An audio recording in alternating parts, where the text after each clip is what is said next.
देख रहे हैं प्राइम टीवी इंडिया। अमेरिकी संसद के निचले सदन गृह मंत्री अमित शाह ने भाजपा मुख्यालय में स्थापित पंडित दीनदयाल उपाध्याय की 103वीं जयंती और श्यामा प्रसाद मुखर्जी की मूर्ति पर ट्रंप ने अपने प्रतिद्वंदी को नुकसान पहुंचाने के लिए विदेशी ताकतों की मदद ली है, इसलिए उनके खिलाफ वेंकैया नायडू और पीएम मोदी ने भी श्रद्धांजलि अर्पित की कि उन्होंने यूक्रेन के राष्ट्रपति पर डेमोक्रेट के लिए उनके प्रयासों को याद करते हुए पीएम मोदी ने दीनदयाल उपाध्याय को भारत का महान नेता फिलहाल इस वक्त की खबरों में इतना ही। देश और दुनिया की खबरों को लेकर हम फिर हाजिर होंगे, तब तक आप देखते रहें घोटाले में एनसीपी प्रमुख शरद पवार और उनके भतीजे के खिलाफ मनी लॉन्ड्रिंग का मामला दर्ज करने को लेकर एनसीपी कार्यकर्ताओं ने प्रवर्तन निदेशालय के बाहर पार्टी का झंडा लेकर उग्र विरोध प्रदर्शन किया। वहीं शरद पवार ने अपने ऊपर लगे आरोपों पर कहा कि उन्हें जेल जाने से कोई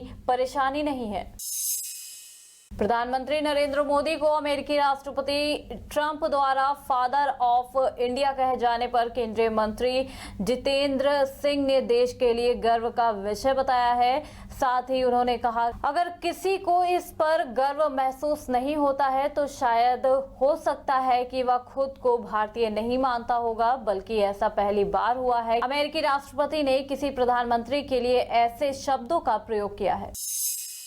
पुणे के डिप्टी कलेक्टर सुरेखा माने ने महाराष्ट्र विधानसभा के चुनाव से पहले पेट्रोल पंप, रेलवे स्टेशनों और बस स्टैंड से पीएम मोदी के चित्र वाले सभी सरकारी विज्ञापनों को जल्द से जल्द हटाने के लिए नोटिस जारी कर दिया है।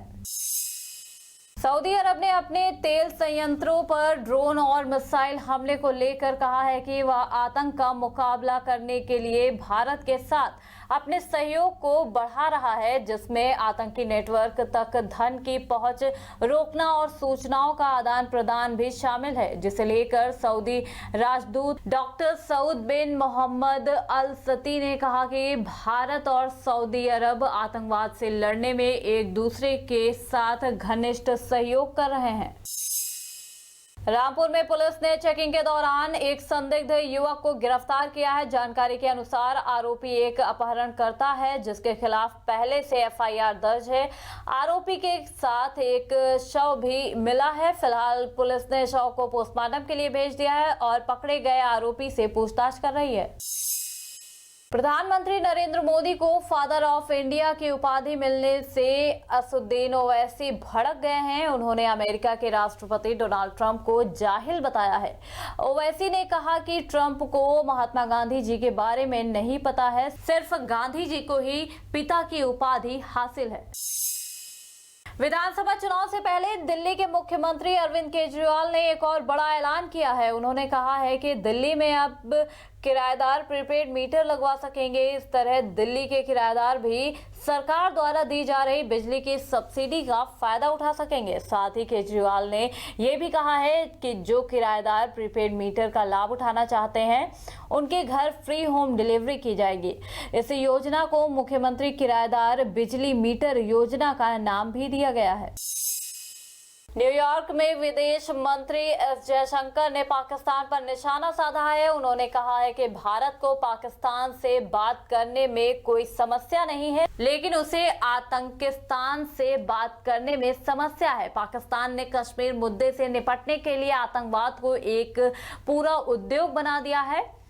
इतना ही नहीं, भारत के 370 के फैसले से पाक और चीन दोनों को आपत्ति होने लगी है। अमेरिकी संसद के निचले सदन हाउस ऑफ रिप्रेजेंटेटिव्स के स्पीकर नैन्सी पेलोसी ने राष्ट्रपति ट्रंप पर देश को धोखा देने का आरोप लगाया है। उन्होंने कहा है कि ट्रंप ने अपने प्रतिद्वंदी को नुकसान पहुंचाने के लिए विदेशी ताकतों की मदद ली है, इसलिए उनके खिलाफ महाभियोग जांच बैठाई जाएगी। ट्रंप पर आरोप है कि उन्होंने यूक्रेन के राष्ट्रपति पर डेमोक्रेट नेता और उनके बेटे के खिलाफ भ्रष्टाचार मामले की जांच कराने के लिए दबाव बनाया था। फिलहाल इस वक्त की खबरों में इतना ही। देश और दुनिया की खबरों को लेकर हम फिर हाजिर होंगे, तब तक आप देखते रहें।